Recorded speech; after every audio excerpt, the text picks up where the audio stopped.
नमस्कार साथियों, मैं अश्विनी एक बार फिर से आप सभी का स्वागत करता हूं आपके अपने परिवार आई कुमार जीत में। आ जाइए सभी साथी, आ जाइए जल्दी से, ठीक है। और सभी साथियों को बसंत पंचमी की बहुत बहुत शुभकामनाएं, ठीक है।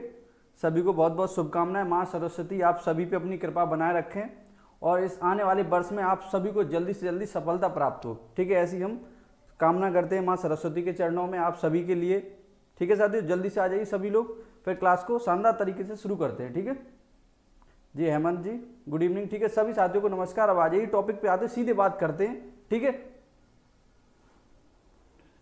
जी। बिल्कुल बिल्कुल, सभी को नमस्कार, गुड इवनिंग सभी को, ठीक है। अब जल्दी से टॉपिक पे आते सीधा शानदार टू द पॉइंट अपनी बात करते हैं, शुरू करते हैं अपने टॉपिक को, ठीक है। तो सबसे पहले हम समझाएंगे आपको, अपनी टॉपिक की शुरुआत होती है अभिवृत्ति से, ठीक है। अभिवृत्ति एटीट्यूड, तो क्या है एटीट्यूड, क्या है अभिवृत्ति, इसको जानेंगे सबसे पहले। आपका पूरा सिलेबस इसी पे डिपेंड है, शैक्षिक अभिवृत्ति। तो सबसे पहले हम सीखेंगे अभिवृत्ति क्या है, ठीक है। हाँ, सभी को बहुत बहुत बसंत पंचमी की बहुत बहुत शुभकामनाएं, ठीक है सभी को, सभी साथियों को जी। आ जाइए जी, बिल्कुल शुरू से होगा हेमंत जी, परेशान मत होइए, ठीक है। आ जाइए, देखिए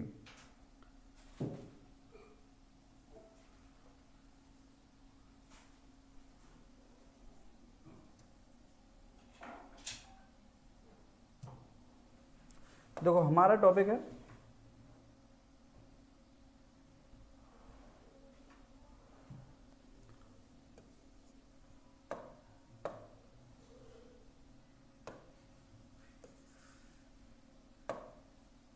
अभिवृत्ति।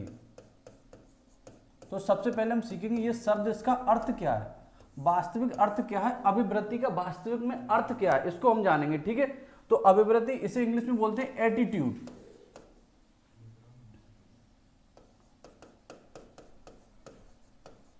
ठीक है। तो एटीट्यूड बोलते हैं,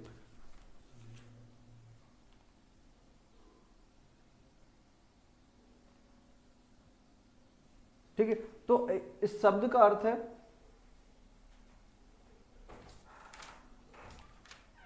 देखो आपके कुछ लोग कंफ्यूज हो जाते हैं, एक अभिवृत्ति शब्द और एक है अभिरुचि। तो इन दोनों शब्दों को आज जानेंगे, इनका वास्तविक में अर्थ क्या है, अभिरुचि और अभिवृत्ति का वास्तव में इसका अर्थ होता है एप्टीट्यूड, एप्टीट्यूड और उसका अर्थ होता है एटीट्यूड, ठीक है। इन दोनों शब्दों को जानेंगे, इनके बारे में सीखेंगे। तो सभी लोग आ जाइए जल्दी से।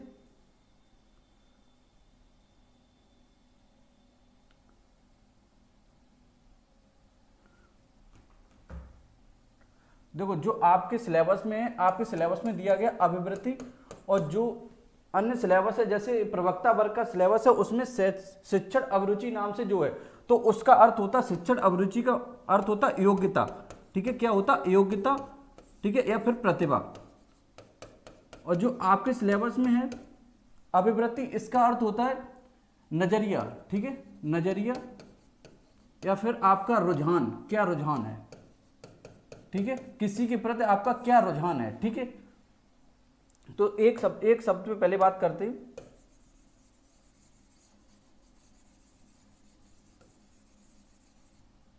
देखो किसी के प्रति हमारा दो तरह का नजरिया होता है, एक सकारात्मक, एक सकारात्मक, एक ऋणात्मक, ठीक है। तो अभिवृत्ति का अर्थ है एटीट्यूड और नजरिया। तो एटीट्यूड का भी एक नेगेटिव अर्थ होता है, जैसे कुछ लोग सोचते हैं, जैसे आम जीवन में कहते हैं इसके अंदर बहुत ज्यादा एटीट्यूड है, ठीक है। उस एटीट्यूड का मनोविज्ञान में वह अर्थ नहीं है जो लोग समझते हैं। जैसे कोई बात कर रहा है, किसी से बात कर रहा है, अगर वो सही से बात नहीं कर रहा है, ठीक है, घमंड दिखा रहा है, तो उसे बोल देते हैं इसके अंदर बहुत ज्यादा एटीट्यूड है। तो वो अर्थ नहीं है साइकोलॉजी में इसका, ठीक है। साइकोलॉजी में इसका अर्थ है रुझान, नजरिया। आपका बच्चे के, जैसे आप शिक्षक बनेंगे तो आपका बच्चे के प्रति कैसा नजरिया होना चाहिए, विद्यालय के प्रति कैसा नजरिया होना चाहिए, समाज के प्रति कैसा नजरिया होना चाहिए आपका, तो उस पर बात की गई है यहाँ पे अभिवृत्ति में, ठीक है। तो इस पॉइंट को इसलिए आपके लिए, तो सबसे पहले आपका यही है, शिक्षक का बच्चों के प्रति अभिवृत्ति, ठीक है, शिक्षक की छात्रों के प्रति अभिवृत्ति। तो शिक्षक की छात्रों के प्रति कैसी अभिवृत्ति होनी चाहिए, तो हर एक छात्र के प्रति शिक्षक की सकारात्मक और समान रूप से अभिवृत्ति, नजरिया होना चाहिए, ठीक है। चाहे वह बच्चा किसी भी समुदाय से, कहीं से भी बिलोंग करता हो, तो उसके प्रति उसका कैसा समान रूप से समान एटीट्यूड होना चाहिए, ठीक है। तो ये यहाँ पे अभिवृत्ति का अर्थ है, ठीक है। प्रत्येक छात्र के प्रति समान नजरिया होना चाहिए।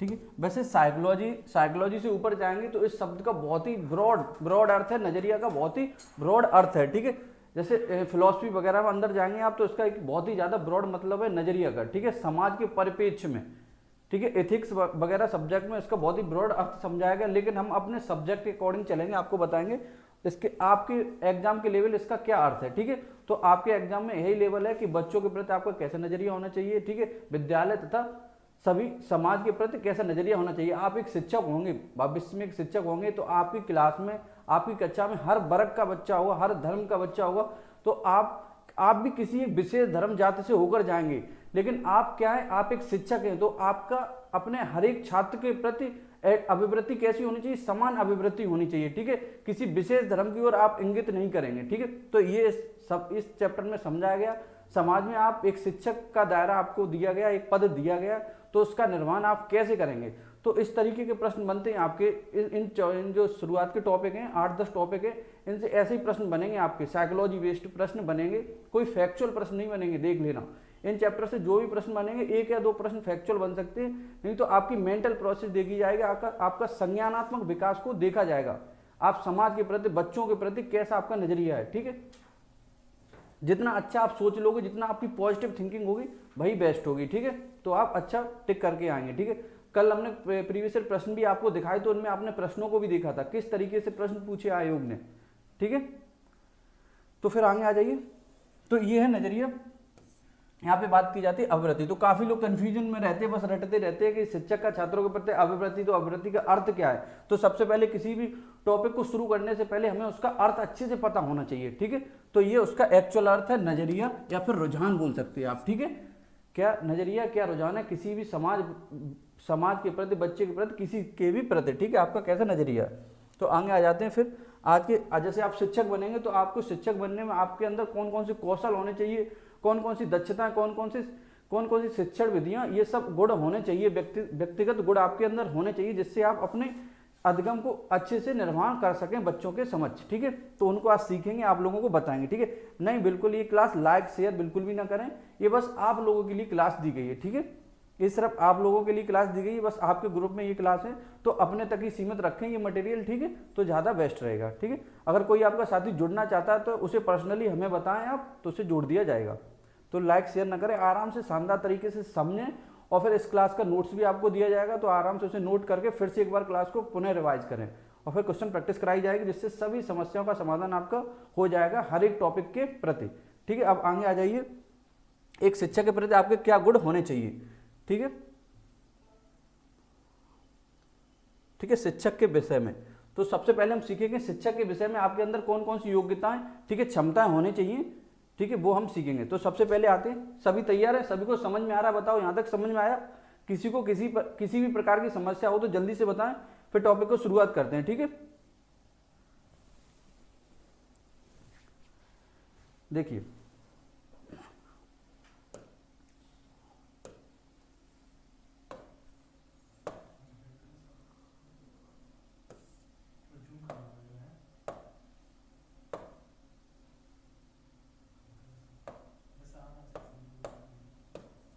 ठीक है, तो शिक्षक के विषय में, ठीक है, आप शिक्षक हैं तो आपके विषय में क्या क्या होना चाहिए, आपको क्या क्या पता होना चाहिए, वो आपको बताएंगे। ठीक है जी, बिल्कुल बिल्कुल। तो सभी लोग सक्रिय रहें एकदम से। ठीक है, किसी को कोई समस्या हो तुरंत पूछें, और बाद में भी पूछ सकते हैं, कोई दिक्कत नहीं है। ठीक है, आ जाइए। तो शिक्षक हैं तो ठीक है, समझिए, सबसे पहले हम शिक्षक तत्व को लेंगे। ठीक है, सबसे पहले आप शिक्षक बनेंगे तो इसमें शुरुआत के 8-10 टॉपिक हैं, उसमें शिक्षण और शिक्षक के ऊपर ही चर्चा की गई है। तो सबसे पहले आप किस तरीके के शिक्षक बनेंगे भविष्य में, आपको कौन कौन से कौशल, कौन कौन सी विधियों का ज्ञान होना चाहिए। ठीक है, तो वो हम आपको आज की क्लास में बताएंगे। ठीक है, आ जाइए। तो सबसे पहले हम शिक्षक तत्व को लेंगे। ठीक है, सबसे पहले हम शिक्षक तत्व को लेंगे। शिक्षक के लिए शिक्षक को निम्नलिखित सद्गुणों एवं क्षमताओं, ठीक है, कौन कौन सी उसके अंदर क्वालिटी होनी चाहिए, कौन कौन सी उसके अंदर एबिलिटीज होनी चाहिए, ठीक है, संपन्न होना चाहिए। तो ठीक है, सबसे पहले बालक के प्रति का ज्ञान, ठीक है, बालक की प्रकृति का ज्ञान होना चाहिए। ठीक है, बालक के व्यवहार, ठीक है, उसकी क्षमता, उसकी रुचियां सभी भिन्न होती हैं। हर एक आप जो भी क्लास लेंगे उसमें व्यक्तिगत भिन्नताएं होंगी, अलग अलग भिन्नताएं, रुचियों और योग्यताओं वाले शिक्षक बच्चे मिलेंगे आपको, ठीक है। तो उनकी प्रकृति को आपको समझना बहुत ही ज़्यादा जरूरी है, ठीक है। तो उसी के आधार पर उन्हें आप ज्ञान दे सकेंगे, अधिगम करा सकेंगे, ठीक है। कुछ बच्चे देखो हमने आपको कराया था विशेष आवश्यकता वाले बच्चे, उसमें हर प्रकार का बच्चे के बारे में बताया, सभी की विधियों के बारे में बताया, उनको किस प्रकार का ज्ञान देना चाहिए जिससे वो अच्छे से अधिगम कर सकें। अब आ जाओ, बालक की प्रकृति का ज्ञान होना चाहिए, ठीक है। तो आगे आइए, बताओ दिख रहा है पीपीटी में कोई प्रॉब्लम हो रही हो तो बताइए, ठीक है। ठीक है, पेन रेड,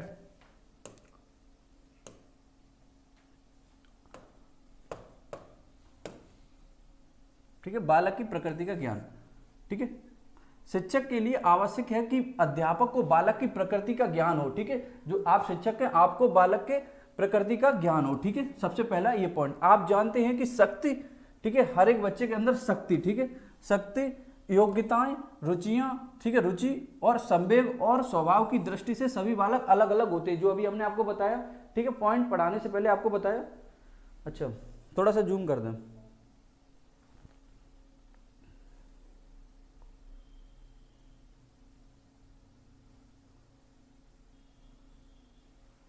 बताइए, अब दिख रहा क्लियर,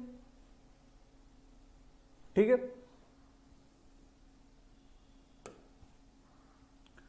ठीक है, तो बच्चे की शक्ति, योग्यताएं, रुचियां व संवेग और स्वभाव की दृष्टि से सभी बच्चे कैसे होते हैं, भिन्न होते हैं, अलग अलग होते हैं, ठीक है।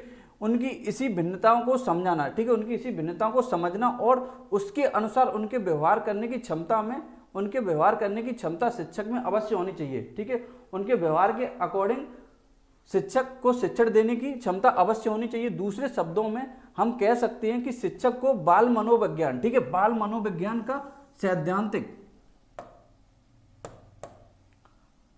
ठीक है, चाइल्ड साइकोलॉजी का सैद्धांतिक तथा व्यवहारिक, ठीक है। देखो सैद्धांतिक भी ज्ञान होना चाहिए तथा व्यवहार में कैसे इंप्लीमेंट करेंगे, ठीक है, व्यवहार ज्ञान होना चाहिए, ठीक है। दोनों तरह का ज्ञान होना चाहिए। इस ज्ञान के विवेक संगत प्रयोग से ही शिक्षण प्रक्रिया सार्थक बन सकती है, ठीक है। इस ज्ञान का कैसा विवेक संगत प्रयोग हो से तभी शिक्षण प्रक्रिया कैसी बनेगी, सार्थक शिक्षण प्रक्रिया बनेगी, ठीक है। ठीक, क्लियर है, ठीक है। आ जाइए फिर आगे, ठीक है। फिर ये है किसकी, बच्चे की प्रकृति के बारे में शिक्षक ने जाना, ठीक है। नोट नहीं कर पा रहे हैं तो कोई दिक्कत नहीं, नोट आप बाद में कर सकते हैं, ये पीपीटी आपको मिल जाएगी ग्रुप में तुरंत क्लास खत्म होने के जस्ट बाद, ठीक है। और क्लास खत्म होने के बाद एक चीज और मिलेगी जो आपको क्लास खत्म होने के बाद बताई जाएगी, ठीक है। अब आ जाइए, विषय का ज्ञान होना चाहिए। फिर दूसरा पॉइंट, आपको विषय का अच्छे से ज्ञान होना चाहिए।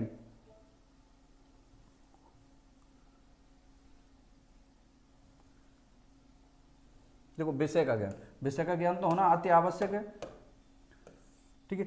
शिक्षक को उस विषय का ठोस ज्ञान होना चाहिए जिससे वह बच्चों के समक्ष प्रस्तुत कर रहा है, ठीक है। उसे अच्छे से ज्ञान होना चाहिए जिससे वह छात्रों को पढ़ाना, चाह रहा है, जिस विषय को वह छात्रों को पढ़ाना चाह रहा है, यदि उसे उस विषय का अच्छा ज्ञान नहीं होगा तो वह अपने छात्रों को उस विषय का अधकचरा ज्ञान प्रदान कर पाएगा, ठीक है। मतलब उसे सही से नॉलेज नहीं होगी उस टॉपिक की, तो वह बच्चों को अधकचरा मतलब आधा अधूरा ज्ञान देके, ठीक है, उसका मतलब समाप्त कर देगा, उसे आधा अधूरा ज्ञान देगा तो वह टॉपिक उसे फिर समझ नहीं आएगा आगे, ठीक है।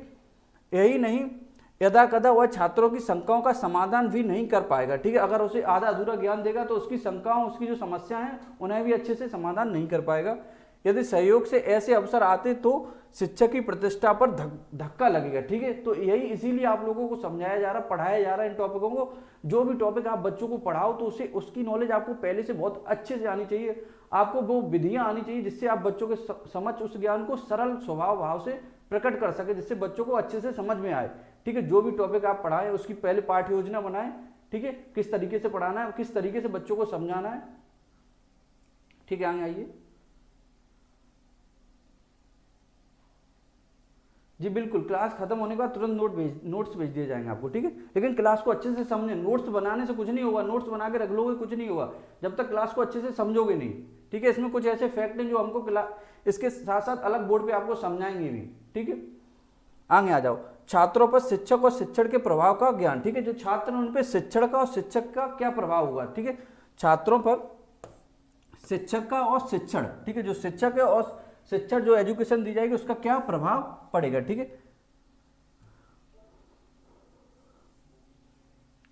देखिए, शिक्षक को इस बात शिक्षक को इस बात को भी पता होना चाहिए कि जिन छात्रों को वह पढ़ाता है, ठीक है, शिक्षक को पता होना चाहिए जिन छात्रों को वह पढ़ाता है उन पर उसके व्यक्तित्व का और उसके शिक्षण का क्या प्रभाव पड़ता है, ठीक है, शिक्षक के व्यक्तित्व का और उसके शिक्षण का क्या प्रभाव पड़ रहा है, इसका भी ज्ञान होना चाहिए शिक्षक को। वह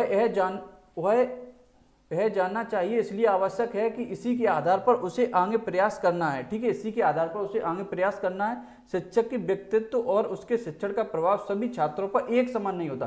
देखो, शिक्षक जो शिक्षण कराता है और उसके व्यक्तित्व का सभी छात्रों पर एक समान प्रभाव नहीं पड़ता है, ठीक है। कुछ छात्र होते हैं जल्दी एक्सेप्ट कर लेते हैं, जल्दी सीख लेते हैं, ठीक है, कुछ देर में सीख पाते हैं, तो सभी पे आपका प्रभाव अलग अलग प्रकार पड़ेगा, ठीक है, अलग अलग प्रकार से पड़ेगा, एक समान नहीं हो सकता। अतः प्रभाव की इसी भिन्नता को ध्यान में रखते हुए, तो इसी प्रभाव की इसी भिन्नता को ध्यान में रखेंगे आप, ठीक है, इसी प्रभाव की इसी भिन्नता को ध्यान में रखते हुए, ठीक है, ध्यान में रखते हुए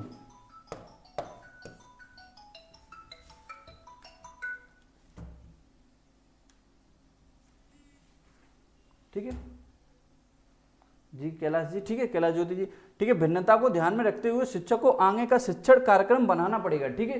तो आपको बच्चों की भिन्नता को पता होना चाहिए, कौन बच्चा किस तरीके से सीखता है और उसे सीखने में कहाँ समस्या आ रही है, इसी तरीके से आपको अपनी पाठ्य योजना बनानी पड़ेगी हर छात्र के लिए, ठीक है। सभी के लिए समान तो बनाएंगे, लेकिन कुछ छात्र नहीं सीख पाते तो उनका भी आपको ध्यान रखना पड़ेगा, उनके लिए अलग से आपको समझाना पड़ेगा, ठीक है, आपको सभी बच्चों को सेटिस्फाई करना पड़ेगा।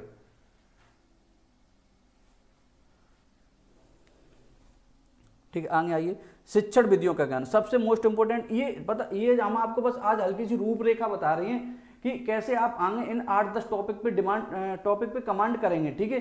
ये 8-10 टॉपिक का ही पूरा सिलेबस है और इनको थोड़ा हमने अपनी भाषा में समराइज करके आपको बताया है, ठीक है, किस तरीके से आप अब शिक्षण विधियां आपको अलग से पढ़ाई जाएंगी, ये टॉपिक सब आपको पढ़ाए जाएंगे, ठीक है। तो आज बस हम आपको इंट्रोड्यूस करा रहे हैं इन सबसे, लेकिन इनसे इंट्रोड्यूस होना भी बहुत ज्यादा जरूरी है, ठीक है, यहीं से प्रश्न बन जाएंगे आपके काफी, ठीक है। आइए आगे, अब शिक्षण विधियों का ज्ञान होना भी आवश्यक है। शिक्षक को शिक्षण विधियों का सामान्य ज्ञान होना चाहिए। इसी ज्ञान के आधार पर शिक्षक इस बात का निर्णय करता है कि छात्रों और विषयों के बीच वह कैसे संबंध स्थापित करेगा। शिक्षण विधियों के द्वारा ही वह निर्णय करेगा वह छात्रों के बीच कैसे संबंध स्थापित करेगा। इसके बिना शायद ही शिक्षक छात्रों के विषय का बोध न करा पाए, ठीक है, इसके बिना शिक्षक शायद ही अपने विषय का बोध करा पाए, ठीक है, इसलिए उसे शिक्षण विधियों का होना, शिक्षक विधियों का ज्ञान होना अति आवश्यक है, ठीक है। शिक्षक विधियां भी पढ़ाएंगे हम आपको।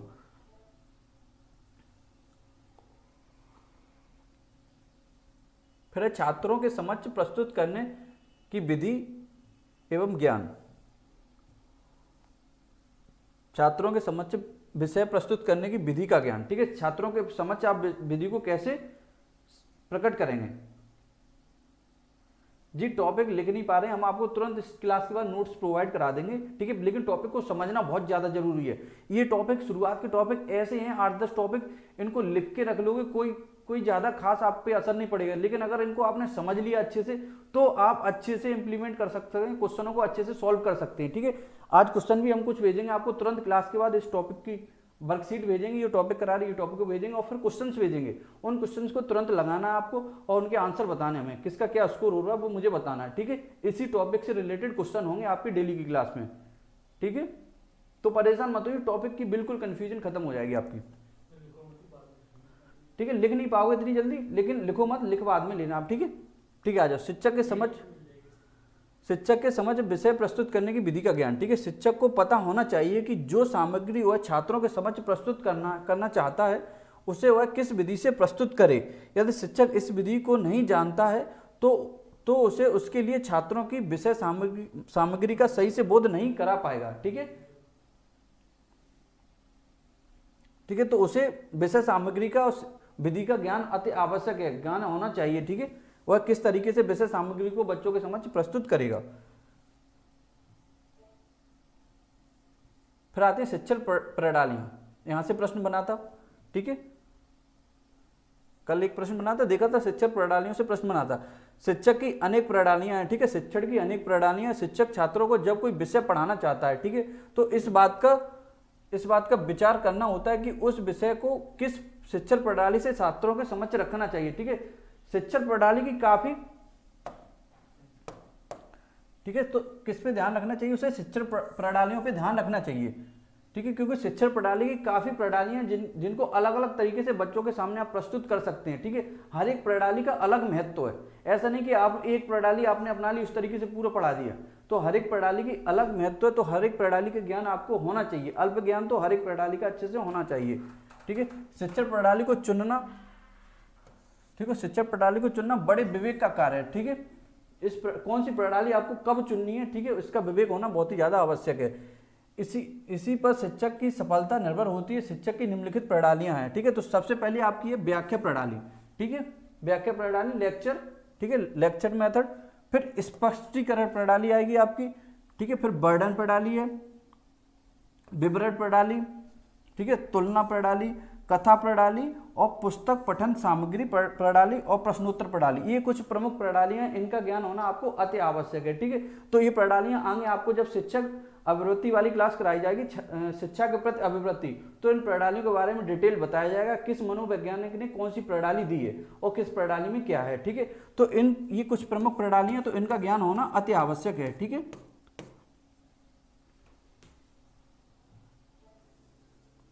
ठीक है, फिर आते हैं शिक्षक के सामान्य सिद्धांत। प्रणालियां हो गई, अब कुछ शिक्षण के सामान्य सिद्धांत हैं, ठीक है। सिद्धांतों के बारे में पता होना चाहिए। शुरुआत के टॉपिक आपके यही हैं, ठीक है। शिक्षण के अनेक सिद्धांत हैं, शिक्षक को इनका ज्ञान होना आवश्यक है, ठीक है, इनका ज्ञान होना आवश्यक है। शिक्षक को बाल मनोविज्ञान का ज्ञान होना जरूरी है, जैसे अभी ऊपर बताया था हमने, बाल मनोविज्ञान का सैद्धांतिक तथा व्यवहारिक ज्ञान होना बहुत ही आवश्यक है। सैद्धांतिक ज्ञान तो हम आपको यहाँ सिखा रहे हैं, व्यवहारिक ज्ञान आप इंप्लीमेंट करेंगे, हम आपको समझा भी रहे हैं किस तरीके से आपको वो ज्ञान इंप्लीमेंट करना है बच्चों के समक्ष, ठीक है।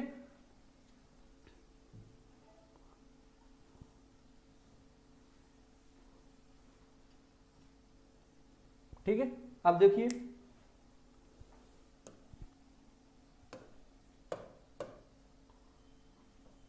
तो बाल मनोविज्ञान का ज्ञान होना जरूरी है, ठीक है, ऊपर बताया जा चुका है। उसी के अनुसार उसे निर्णय करना होता है, शिक्षक को निर्णय करना होता है कि वह अपने छात्रों को पढ़ाने के लिए किस सिद्धांत के लिए, ठीक है, पढ़ाने के लिए किस सिद्धांत का अनुसरण करे, ठीक है। काफी सिद्धांत है और किस सिद्धांत का अनुसरण करे।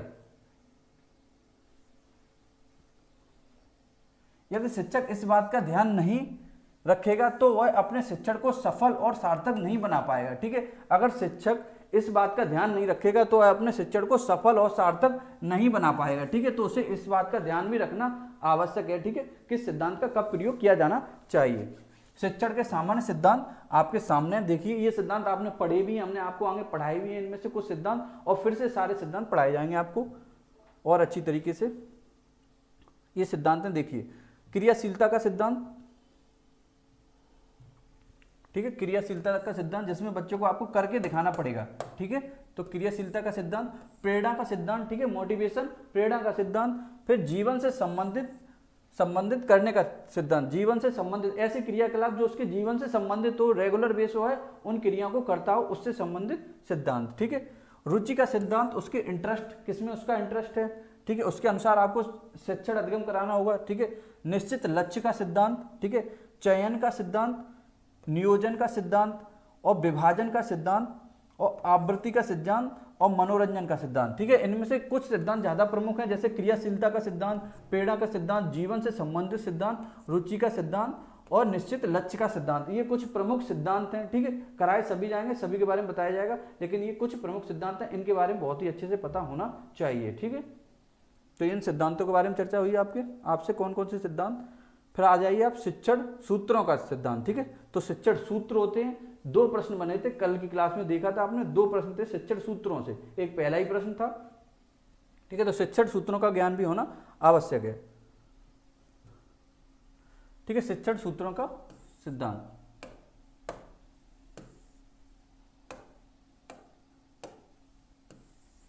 ठीक है। शिक्षण सूत्र ऐसी विधियां हैं जिनकी सहायता से पठन पाठन का कार्य आगे बढ़ता है, ठीक है। ये सभी,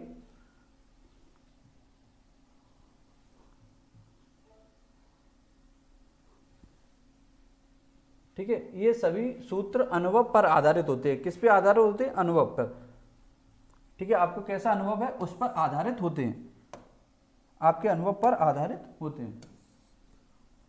अनुभव पर आधारित होते हैं और इनका प्रयोग सूझबूझ के साथ करना होता है। ठीक है, कैसे? बहुत ही सूझबूझ के साथ इनका प्रयोग करना होता है और ये सूत्र छात्रों की प्रवृत्ति और उनके मनोविज्ञान से जुड़े होते हैं। ठीक है, उनकी प्रवृत्तियां दैनिक जीवन में क्या प्रवृत्तियां उनसे और उनके मनोविज्ञान से जुड़े होते हैं। ठीक है, ये सूत्र छात्रों की प्रवृत्ति और उनके मनोविज्ञान से जुड़े होते हैं। कुछ प्रमुख शिक्षण सूत्र आपके सामने हैं।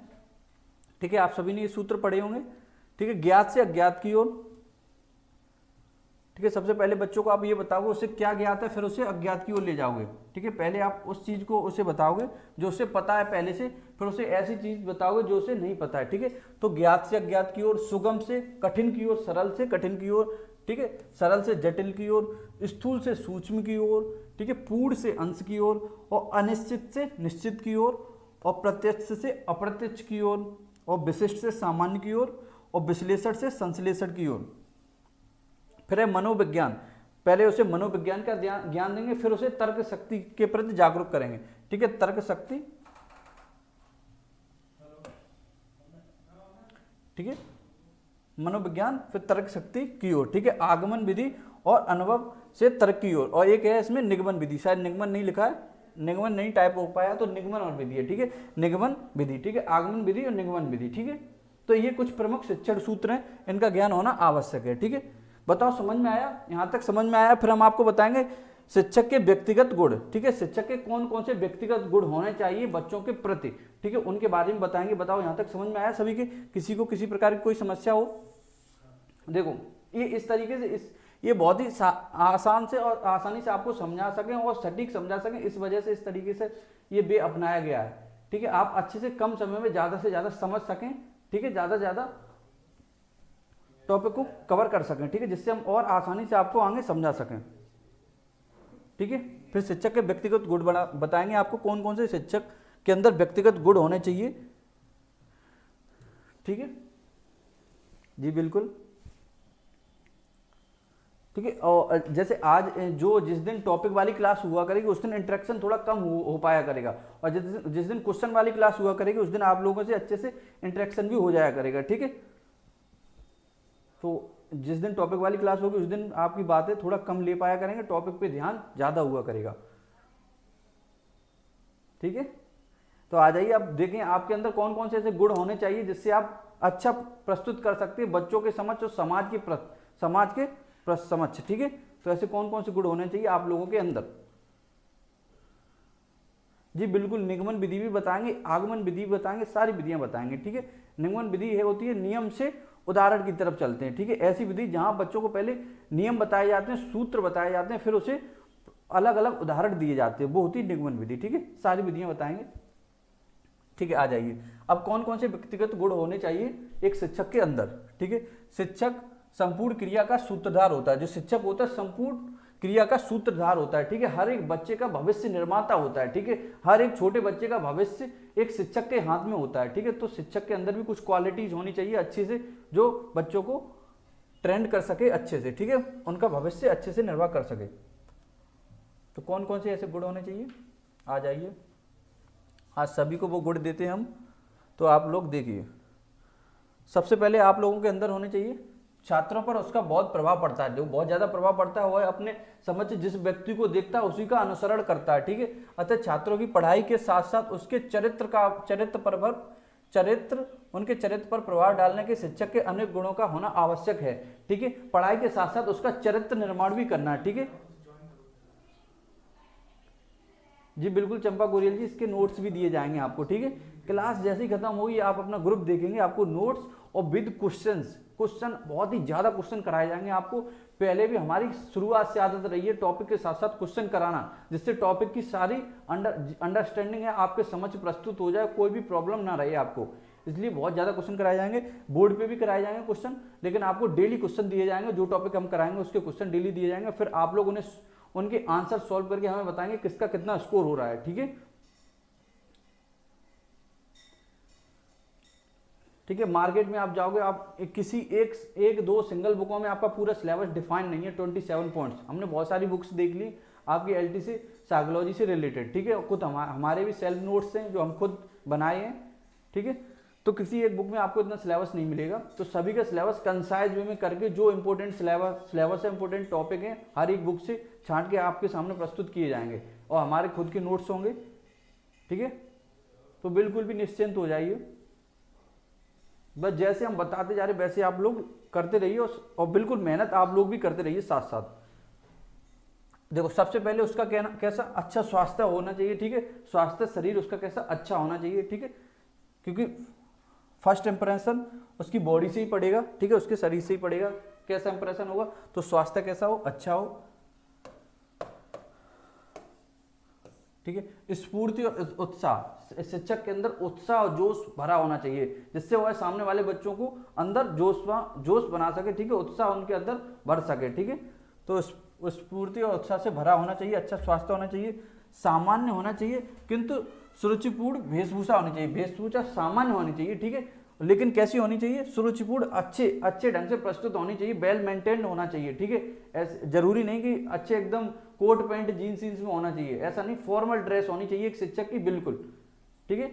तो शिक्षक के प्रोफेशन में एकदम फॉर्मल ड्रेस होनी चाहिए, तो सुरुचिपूर्ण वेशभूषा होनी चाहिए, न्याय और निष्पक्षता, शिक्षक के अंदर न्याय और निष्पक्षता होना बहुत ही ज्यादा आवश्यक है, नहीं तो क्लास में मतभेद हो जाता बच्चों के प्रति, तो आपको सभी बच्चों को समान नजरों से देखना होगा, समान न्याय आपको करना होगा, तो न्याय और निष्पक्षता होनी चाहिए, आत्मविश्वास, कॉन्फिडेंस बहुत ही ज्यादा होना चाहिए, ठीक है, खुश मिजाज होना चाहिए, ठीक है, खुश मिजाज होना चाहिए, ऐसा नहीं गुस्सेल टाइप, बच्चा डर की वजह से पूछ भी ना सके आपसे कुछ, उसको कुछ आ ना रहा हो वो आपसे पूछ भी ना सके, तो आपका स्वभाव कैसा होना चाहिए, खुश मिजाज होना चाहिए, ठीक है। सहानुभूति होनी चाहिए, सभी बच्चों के प्रति आपकी सहानुभूति होनी चाहिए, समाज के प्रति, हर वर्ग के प्रति आपकी सहानुभूति होनी चाहिए,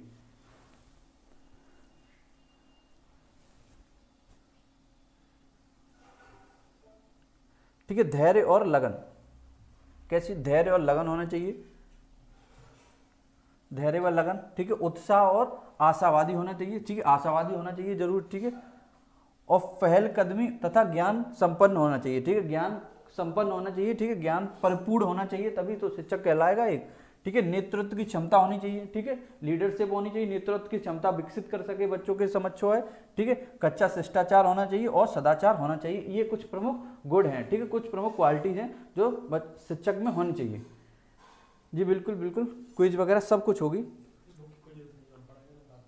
जी बिल्कुल रेखा जी, बुक की कोई आवश्यक नहीं है, इसीलिए तो ये बैच ज्वाइन कराया है आपको, कितनी बुक्स खरीदो, किसी एक बुक्स में आपका पूरा सिलेबस नहीं मिलेगा, हम बहुत सारी बुक्स देख चुके हैं, ठीक है, तो जितनी बुक्स हैं वो हम खुद ले लेंगे और आपको जिस बुक की जरूरत हो आपको नोट्स भी दिए जाएंगे, ठीक है, तो हम हर एक बुक्स का कंसाइज बेस में आपका टॉपिक कराएंगे यहाँ पे, ठीक है, तो कोई बुक की जरूरत नहीं है आपको, बिल्कुल टेंशन फ्री रहिए, जो नोट्स बना रहे हैं उसे तैयार करते रहिए, क्वेश्चन प्रैक्टिस करते रहिए दबा के, बस चलो आ जाइए।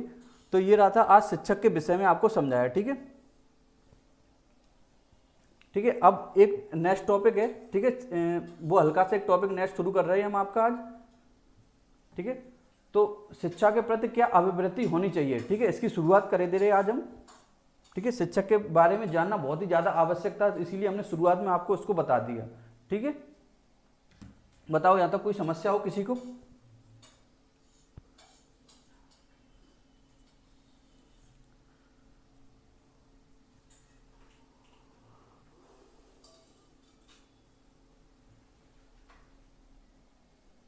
जी ठीक है हेमंत जी, तो शिक्षा के प्रति क्या अभिवृत्ति होनी चाहिए, आपका क्या एटीट्यूड होना चाहिए शिक्षा के प्रति, ठीक है, इस टॉपिक को हम शुरुआत करा दे रहे हैं आज आपकी, ठीक है, टॉपिक थोड़ा सा बड़ा है, 1 या 2 दिन तो लेगा ही, ठीक है, कल का दिन और लेगा, ठीक है, जो नोट करना चाहते हैं वो नोट कर सकते हैं और जो नहीं करना चाहते पीडीएफ तुरंत मिलेगी, बाद में नोट्स करेंगे तो आपको क्लास के साथ साथ दोबारा उसको लिखेंगे एक बार, तो बिल्कुल सारी प्रॉब्लम्स आपकी खत्म हो जाएंगी, ठीक है। तो हमारा तो यही मानना, पहले आप यहाँ पे समझिए अच्छे से, फिर बाद में नोट्स बना लीजिए, तुरंत मुश्किल से आधा घंटा लगेगा, ठीक है, अगर आपने अच्छे से समझ लिया तो बहुत जल्दी बना लेंगे, ठीक है, लेकिन समझना बहुत ज्यादा जरूरी है, ठीक है। एटीट्यूड टुवर्ड्स एजुकेशन, तो एजुकेशन के प्रति आपका क्या नजरिया है, ठीक है, आ जाइए। तो शिक्षण का अर्थ है लक्ष्य को साधते हुए किसी को सिखाना, ठीक है, लक्ष्य को साधते हुए किसी को सिखाना, ये शिक्षण का अर्थ है,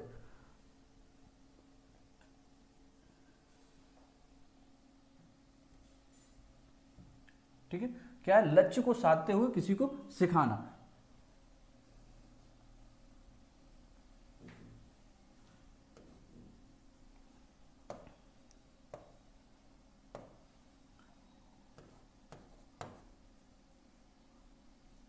सिखाना।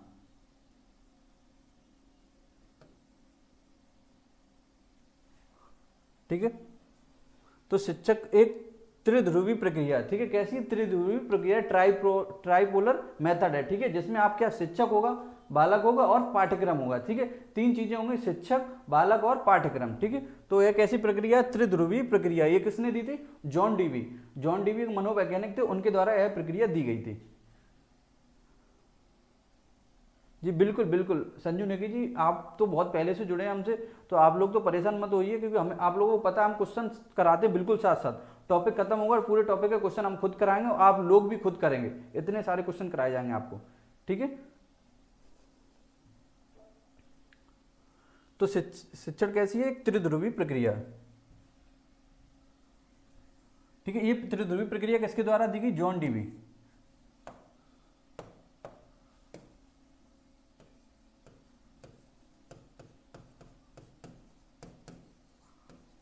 डीवी के द्वारा, ये नोट कर लीजिए, ठीक है। शिक्षण उसे, इसमें क्या होता है, छात्र होता है, अध्यापक होता है और पाठ्यक्रम, ठीक है, पाठ्यक्रम की जरूरत पड़ती है, इसी वजह से इसे त्रिध्रुवी प्रक्रिया कहते हैं, ठीक है, इसीलिए इसे त्रिध्रुवी प्रक्रिया कहते हैं,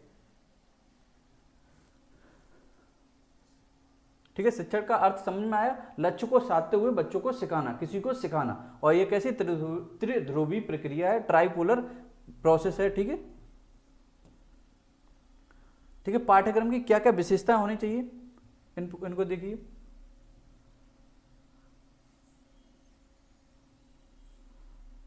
ठीक है। पाठ्यक्रम लचीला होना चाहिए, ठीक है, कैसा होना चाहिए, फ्लेक्सिबल होना चाहिए, जिससे हर एक बच्चा आराम से उसे सीख सके, ठीक है। तो कैसा होना चाहिए, फ्लेक्सिबल होना चाहिए, लचीला पाठ्यक्रम होना चाहिए,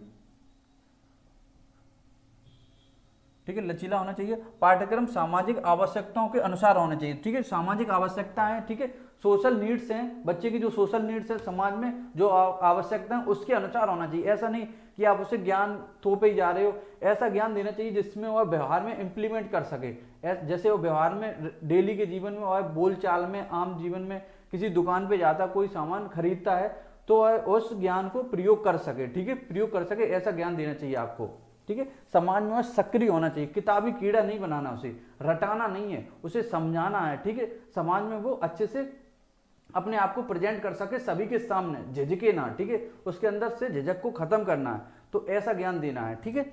तो समाज की आवश्यकताओं के अनुसार ज्ञान होना चाहिए, ठीक है। पाठ्यक्रम अभ्यास पर निर्धारित होना चाहिए, ठीक है, पाठ्यक्रम अभ्यास पर आधारित होना चाहिए, अभ्यास प्रैक्टिस भी जरूरी है, ठीक है। पाठ्यक्रम पूर्व ज्ञान पर आधारित होना चाहिए, ठीक है, बच्चों को ऐसा ज्ञान देना चाहिए वह उसके पूर्व ज्ञान से भी आधारित हो, पहले उसने सीखा हो उस पर आधारित होगा तो वह अच्छे से सीखेगा, ठीक है, और जल्दी सीखेगा। तो पूर्व ज्ञान आधारित पाठ्यक्रम होना चाहिए। पाठ्यक्रम मानसिक स्तर के अनुसार होना चाहिए, बच्चे के जो मेंटल लेवल है उसके अनुसार होना चाहिए। अगर बच्चा नहीं समझ पा रहा है तो आपको उसे एक्स्ट्रा तरीकों से, अलग अलग विधियों से उसे समझाना चाहिए, ठीक है। तो उसके मानसिक स्तर का पाठ्यक्रम होना चाहिए। और जैसे भी हमने देखी अपने स्टेट बोर्ड की बुक्स वगैरह हैं, बहुत ही अच्छे से उनमें सटीक वे से समझाया जाता है, क्रियाकलाप कराए जाते हैं, ठीक है, उदाहरण दिए जाते हैं जिससे बच्चे आसानी से समझ सके, ठीक है। देखी होंगे आप लोगों ने बुक्स, और वो बुक्स पढ़नी भी बहुत जरूरी है, ठीक है। 6 से लेकर 8 तक की बुक्स, आप हर एक बुक्स को अच्छे से पढ़िए, ठीक है। प्रश्न वहां से भी आपके कुछ फैक्ट वाइज प्रश्न बनते हैं, तो उन बुक्स को भी आप अच्छे से एनालाइज कीजिए, उनको भी देखिए, ठीक है। हाँ, एक और है पॉइंट, पाठ्यक्रम नैतिक मूल्यों पर आधारित होना चाहिए, ठीक है, जो मौलिक वैल्यूज हैं, नैतिक मूल्य, उन पर आधारित होना चाहिए। फिर शिक्षण सूत्र, अभी हमने कुछ शिक्षण सूत्रों की बात की थी, वो मैं आपको बता रहा, ठीक है, कौन कौन से शिक्षण सूत्र हैं और किस शिक्षण सूत्र को क्या बोला गया, क्या बताया गया, ठीक है। तो सबसे पहले आते हैं ज्ञात से अज्ञात की ओर।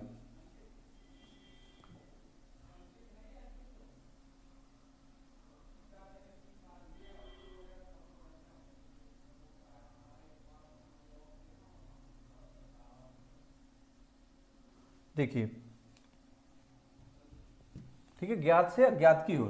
पढ़ाने से पहले अध्यापक को प्रश्न करके पता कर लेना चाहिए, ठीक है, कोई टॉपिक पढ़ा रहा है सबसे पहले बच्चों के सामने प्रश्न करना चाहिए, बताओ उस टॉपिक से रिलेटेड उसकी नॉलेज को चेक करना चाहिए, बच्चों को कितनी नॉलेज है उस टॉपिक से रिलेटेड। तो क्वेश्चन पुटअप करते जैसे क्लास में टीचर पुटअप कर लेते खड़े हो गए, या बताइए इसका अर्थ क्या है, इसका मतलब क्या है। तो ऐसे प्रश्नों को करना चाहिए आपको पहले, जिससे पता चले सामने आप जिन बच्चों को पढ़ा रहे हैं उनको कितना ज्ञान है उस टॉपिक से रिलेटेड। ठीक है, पहले उनके अंदर जो नॉलेज है उसे आपको पता होनी चाहिए, उसी नॉलेज के अकॉर्डिंग आपको आगे ज्ञान देना चाहिए। ठीक है, तो इसी को बोलते हैं ज्ञात से अज्ञात की ओर ले जाना। ठीक है, पहले प्रश्न करके पूछ लेना चाहिए जिस कि बच्चों को उस पाठ के प्रति कितना ज्ञान है। ठीक है, उस पाठ के प्रति कितना ज्ञान है।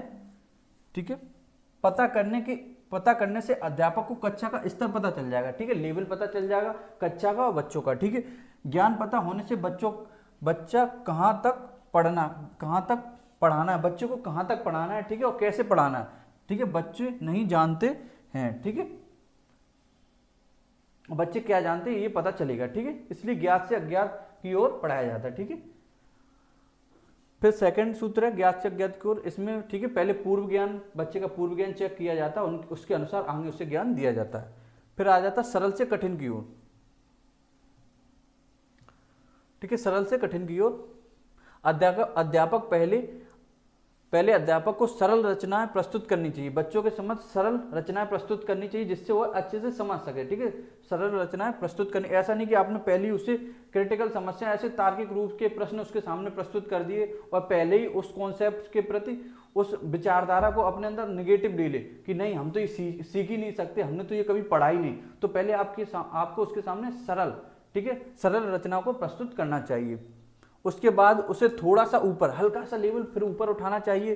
ठीक है, तथा बिल्कुल अंत में मुश्किल रचनाओं को प्रस्तुत करना चाहिए। जब बिल्कुल टॉपिक समाप्त हो रहा हो तब कुछ कठिन रचनाओं को उसके सामने प्रस्तुत करना चाहिए। ठीक है, जैसे उसका मेंटल लेवल भी बढ़ सके, ऐसा नहीं कि सरल ही पढ़ाते रहें, मेंटल लेवल भी तो बढ़ाना आपको, जिससे अगली कक्षा में वो अच्छा प्रदर्शन कर सके। क्योंकि अगर अध्यापक शुरू में ही कठिन रचनाएं प्रस्तुत कर देगा तो बच्चे का विश्वास डगमगा जाएगा। ठीक है, उस टॉपिक के प्रति उसका विश्वास डगमगा जाएगा तो और वह आगे नहीं सीख पाएगा। ठीक है, अगर उसने मन में संप्रत्यय बना लिया कि हमको यह विषय नहीं आता, ये विषय बहुत कठिन है। ठीक है, अगर टीचर का पढ़ाने का तरीका गलत है, ऐसा तरीका है, अगर बच्चे के मन में आ गया कि ये विषय नहीं समझ में आता, ये बहुत टफ है, तो वह नहीं सीख पाएगा। तो आपको सबसे पहले क्या उसके अंदर ऐसे संप्रत्यय सरल रचनाओं को प्रस्तुत करेंगे जो उसे पहले से पता है, उसके आधार पर उसे लेवल थोड़ा थोड़ा बढ़ाएंगे। ठीक है, इस तरीके से पढ़ाना है। ठीक है, तो ये हो जाता सरल से कठिन की ओर। फिर आ जाइए विशिष्ट से सामान्य की ओर। ठीक है, विशिष्ट से अध्यापक को सबसे पहले पाठ का विशिष्ट रूप प्रस्तुत करना चाहिए। ठीक है, जैसे कोई टॉपिक पढ़ा रहा है उसका विशिष्ट रूप, कौन सा एक स्पेशल फैक्ट है उस टॉपिक में जिससे बच्चों के अंदर इंटरेस्ट जागृत हो जाए। ठीक है, उसका विशिष्ट रूप बताना चाहिए। ठीक है, जिससे उसके अंदर इंटरेस्ट जाग जाए और वह पूरा टॉपिक बहुत ध्यान से सुनता रहे। जैसे अभी हमने आप लोगों को बताया था कि अभी इस क्लास के बाद हम आपको एक बहुत ही अच्छा सा क्लास के लास्ट में एक अच्छी सी इंफॉर्मेशन देंगे, तो आप लोग जिससे जुड़े रहें और सोचते रहें कि अब लास्ट में क्या मिलेगा, सर क्या बताएंगे। ठीक है, तो ऐसे ही बच्चों के समझ आपको प्रस्तुत करना है। ठीक है, तो विशिष्ट रूप प्रस्तुत करना चाहिए। उसके बाद उसका प्रवाह सामान्य रूप प्रस्तुत करना, उसके बाद उसे सामान्य रूप उसके सामने प्रस्तुत करना चाहिए, क्योंकि बच्चे विशिष्ट रूप पर ज्यादा ध्यान देते हैं। क्योंकि ठीक है, बच्चे विशिष्ट रूप पे ज्यादा ध्यान देते हैं, ये बच्चे नहीं, ये बड़ों की भी आदत है। ठीक है, आ जाइए फिर आगे, फिर आ जाइए मूर्त से अमूर्ति की ओर या स्थूल से सूक्ष्म की ओर। देखो, मूर्त ज्ञान वह होता है जो उसके सामने प्रस्तुत है, अमूर्त क्या होता है जो उसके पिछले चिंतन में है। ठीक है, जो है उसने कभी नहीं देखा हो, ऐसा ज्ञान, ऐसा संप्रत्यय जो उसने अभी तक ना देखा हो। ठीक है, और अमूर्त जो उसके सामने प्रस्तुत है। तो सबसे पहले आप मूर्त ज्ञान कराएंगे, उसके बाद अमूर्त ज्ञान कराएंगे। ठीक है, तो मूर्त से अमूर्त की ओर चलेंगे, स्थूल से सूक्ष्म की ओर चलेंगे। ठीक है, देखो जो यूटेट सीटेट वगैरह एग्जाम होते हैं उनमें तो यहीं से शिक्षण सूत्र से सीधे सीधे प्रश्न बन जाते हैं, लेकिन अब आपको अध्यापक बनाया जा रहा है तो इनके अंदर से प्रश्न बनेंगे कि इसको आप किस तरीके से प्रयोग करेंगे। ठीक है, तो पिछली बार से नेटवर्क इशू हो रहा है,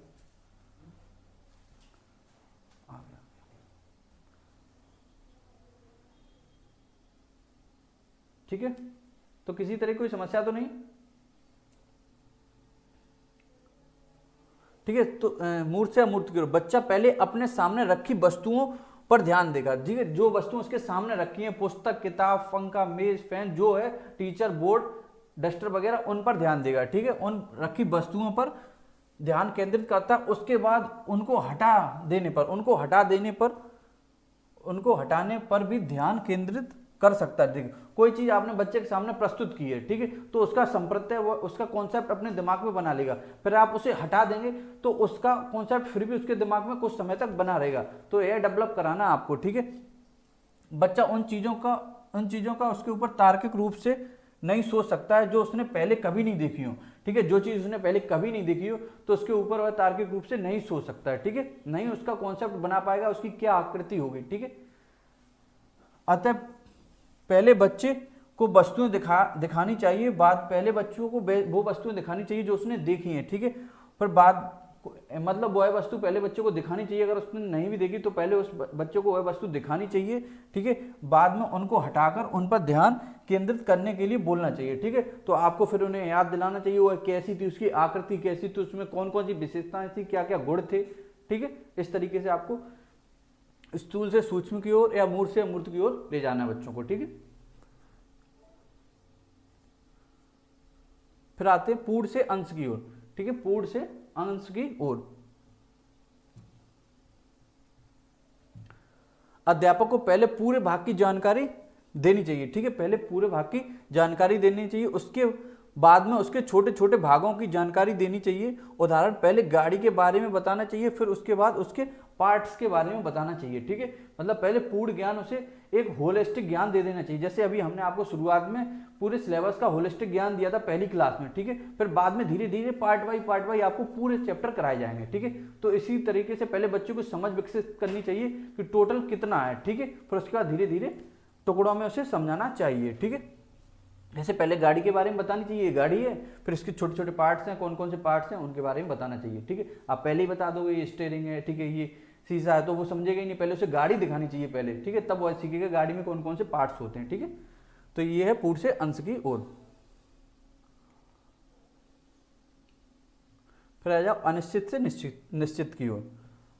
अनिश्चितता से निश्चितता की ओर। बच्चा किसी भी नए संप्रत्यय को लेकर हमेशा भ्रांति में रहता है, ठीक है। अभी हमने सिखाया था आपको मूर्त से अमूर्त की ओर, ठीक है।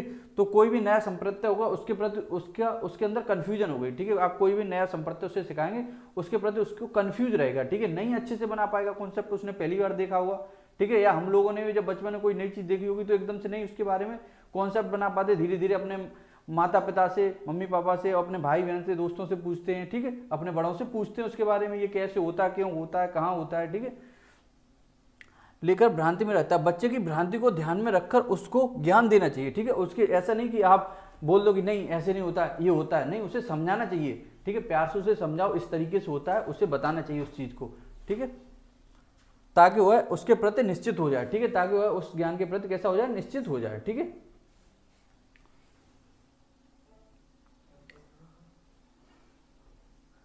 ठीक है, बाल केंद्रित शिक्षा, इस पे तो बहुत ज्यादा जोर दिया गया अपनी साइकोलॉजी में, ठीक है। बाल केंद्रित शिक्षा, तो शिक्षा कैसी देनी है आपको, चाइल्ड सेंटर्ड एजुकेशन देनी है, ठीक है। बच्चों को केंद्र में रखकर आपको शिक्षा देनी है, ठीक है। अध्यापक को बाल केंद्रित शिक्षा को ध्यान में रखकर शिक्षा देनी चाहिए। बच्चों की अनुभूतियां, ठीक है, बच्चे की क्या अनुभूतियां, उनके व्यवहार तथा रुचियों को ध्यान में रखकर शिक्षा देनी चाहिए, ठीक है। उसका क्या इंटरेस्ट है, क्या रुचियां, उनको ध्यान में रखकर उसे शिक्षा देनी चाहिए, ठीक है। तो बाल केंद्रित शिक्षा का प्रावधान है अपने एनसीएफ में, आरटी एक्ट में, ठीक है। बताओ समझ में आ रहा है।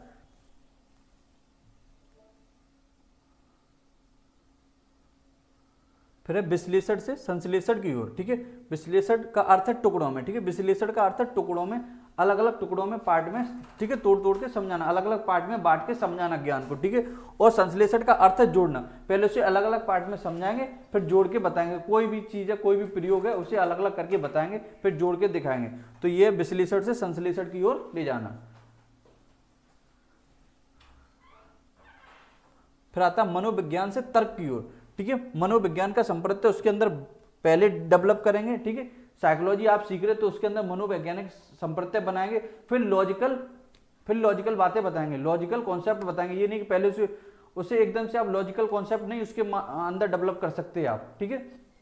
तो पहले कैसे मनोवैज्ञानिक फिर तार्किक की ओर, मनोविज्ञान से तार्किक की ओर, ठीक है। पहले अध्यापक को मनोविज्ञान तरीकों से बच्चे को तैयार करना चाहिए, ठीक है। आप अपनी साइकोलॉजी के थ्रू, चाइल्ड साइकोलॉजी के थ्रू जो आपको यहाँ पढ़ाई जा रही है, आपने टीचिंग ट्रेनिंग में जो सीखी है, बीएड वगैरह में जो सीखी है, ठीक है, तो उस मनोविज्ञान को, साइकोलॉजी को इम्प्लीमेंट करना है, ठीक है, करना चाहिए। उसके बाद पढ़ाई करनी चाहिए। अगर वह मनोविज्ञान को आधार बनाकर, ठीक है, मनोविज्ञान को आधार बनाकर पढ़ेगा तो वह रुचि के साथ साथ पढ़ता हुआ तर्क प्रस्तुत कर सकता है, ठीक है। देखो ये कॉन्सेप्ट है, जैसे बच्चे का माइंड होता है, ठीक है, लेफ्ट एंड राइट, ठीक है, लेफ्ट एंड राइट। कुछ मनोवैज्ञानिकों ने बताया जैसे लेफ्ट माइंड होता है वो किसके लिए होता है, लॉजिक, बच्चे का लॉजिक होता है लेफ्ट माइंड में, और राइट में होता है लॉजिक, इधर होता है इंटेलिजेंस, ठीक है। जो लेफ्ट होता है उधर लॉजिक होता है, उधर होता है इंटेलिजेंस। तो इनमें बांटा है बच्चे के ब्रेन को, ठीक है, लेफ्ट एंड राइट में। जी प्रावधान है, बाल केंद्रित शिक्षा एक प्रावधान है और शिक्षण सूत्र भी है, ठीक है। वैसे तो इसे जब से अपना एनसीएफ बना है तो एक प्रावधान बना दिया, बाल केंद्रित शिक्षा होनी चाहिए, ठीक है, लेकिन इसका ज्ञान होना चाहिए, इसलिए हमने आपको यहाँ पे बता दिया, ठीक है। तो ये हो गए आपके कुछ प्रमुख शिक्षण सूत्र और शिक्षण की विशेषताएं, ठीक है। तो कौन कौन सी विशेषताएं शिक्षण की वो पता होनी चाहिए, ठीक है। शिक्षण की विशेषताएं, तो शिक्षण एक कैसी प्रक्रिया है, सोशल, ठीक है, सोशल प्रोसेस है, सामाजिक प्रक्रिया है, ठीक है। शिक्षण, ठीक है, सामाजिक प्रक्रिया है। शिक्षण एक भाषी प्रक्रिया है, ठीक है। शिक्षण अंतःक्रिया है एक, और शिक्षण एक कला है, ठीक है, शिक्षण एक कला है, ठीक है। शिक्षण एक विकास की प्रक्रिया और शिक्षण एक ध्रुवी प्रक्रिया। ये सब जो हमने ऊपर समझाए वही उनकी विशेषताएं, ठीक है। शिक्षण की ये कुछ प्रमुख विशेषताएं, ठीक है। सामाजिक प्रक्रिया, भाषी प्रक्रिया तथा, ठीक है, अंतःक्रिया है और एक कला है, और शिक्षक विकास की एक प्रक्रिया है, ठीक है, डेवलपमेंट की एक प्रोसेस है, और शिक्षण एक त्रिध्रुवी प्रक्रिया है, ठीक है। पहले द्विध्रुवी प्रक्रिया भी बताया गया था, ठीक है, जॉन एडम्स के द्वारा, लेकिन फिर सबसे ज्यादा प्रचलित हुई जॉन ड्यूवी ने त्रिध्रुवी प्रक्रिया को बताया, ठीक है। तो त्रिध्रुवी प्रक्रिया को ध्यान में रखना आपको, ठीक है, ठीक है। कल एक बहुत ही शानदार टॉपिक कराएंगे जो आपने टीचिंग ट्रेनिंग में आप सभी लोगों ने किया होगा, ठीक है, उसको आपको समझाएंगे। तो ये आज का टॉपिक रहा, बताइए आज का टॉपिक आपका ये रहा, ठीक है। तो इस टॉपिक को अच्छे से एक बार नोट्स आपको तुरंत भेज दिया जाएगा, उससे तैयार कर लेंगे, फिर एक बार नहीं समझ में आए क्लास को फिर से देखेंगे, और आज आपको कुछ क्वेश्चन पूछे जाएंगे, ठीक है, क्वेश्चन भेजे जाएंगे, तुरंत उन क्वेश्चंस को जैसे ही समय मिलता है उन सारे क्वेश्चंस को करेंगे। नियर अबाउट 50 क्वेश्चन होंगे, ठीक है, और सभी क्वेश्चंस को लगाना आप बिना देखे, ठीक है। आंसर की भी दी होगी आपको, तो बिल्कुल भी आंसर की नहीं देखनी है। पहले अपने देखो, आप लोग एक शिक्षक बनेंगे तो बिल्कुल भी चीटिंग नहीं करनी। अगर आपने चीटिंग की तो आप अपने साथ चीटिंग कर रहे हो, हमारे साथ नहीं कर रहे हो। और ईमानदारी से सब अपना स्कोर बताएंगे, ठीक है, सभी अपना स्कोर बताएंगे, 50 ऑफ 50 कितना स्कोर हुआ आपका, ठीक है जी। बिल्कुल भी नहीं चूकना, सिलेक्शन से बिल्कुल भी इस बार नहीं चूकना है, बिल्कुल भी। हम अपनी तरफ से बिल्कुल भी कोई भी कमी नहीं रखेंगे, और आप लोग भी पूरी मेहनत से जुट जाइए, ठीक है जी। बिल्कुल बिल्कुल, बहुत बहुत धन्यवाद, ठीक है, सभी का बहुत बहुत धन्यवाद। तो आज की क्लास हम यहीं रखते, फिर कल मिलेंगे एक नए टॉपिक के साथ आप सभी के सामने, ठीक है जी। बिल्कुल अच्छा लगेगा, क्यों नहीं अच्छा लगेगा, ठीक है। तो अभी आप ग्रुप देखिए तो आपको पहुंच जाएगा, ठीक है। तो आज की क्लास यहीं रखते हैं, ठीक है साथियों। जय हिंद, जय भारत। और अपनी हिंदी की क्लास शाम को मिलेगी, ठीक है, तैयार रहें उसके लिए 8 बजे, ठीक है। और किसी को कोई भी समस्या हो, अब हमारा पर्सनल नंबर है, ठीक है, व्हाट्सएप में जुड़े एडमिन, तो आप हमें पूछ सकते हैं, ठीक है। और वहीं पे आप मेरे नंबर भी अपना स्कोर सभी लोग बताएंगे, ठीक है। देखो कल हमने प्रीवियस ईयर पेपर कराया था आपको, हमने आप लोगों से बोला सभी अपना स्कोर बताएंगे, तो कल के प्रीवियस ईयर जो वीडियो है उस पर सभी लोग जाके अपना कमेंट बताएंगे, कमेंट में सभी लोग अपना स्कोर जरूर बताएंगे, जिससे हमें पता चले कौन किस स्थिति में है, ठीक है, हमें भी जानना है, ठीक है। यहाँ पे नहीं, उस वीडियो जो पहली वीडियो कल वाली उसके नीचे कमेंट बॉक्स में बताएंगे जाके, ठीक है। और इसका स्कोर आप मुझे बताएंगे, ठीक है। आज जो